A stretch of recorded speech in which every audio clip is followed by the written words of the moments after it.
Зошто мажите од античките скулптури се представени со мали полови органи? Делува дека сите антички вајари по правило се восхитувале на мажите со мал пенис.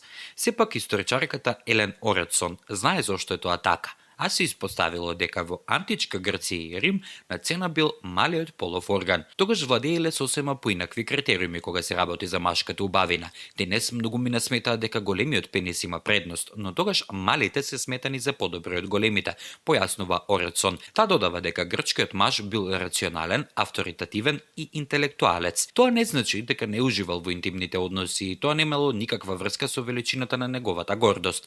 Малиот пенис, според таквите идеали, го правил рационална личност. Класичната грчка скулптура имала големо влијание во представување на машкото тело и подоцна во европската уметност. Па не е ни чудо што малиот пенис станал како норма, научно објаснува оваа популарна историчарка. Како и да е, мора да признаете дека додека сте гледале дел од овие скулптури, сигурно низ главата ви поминало оваа прашање: зошто тие се мали?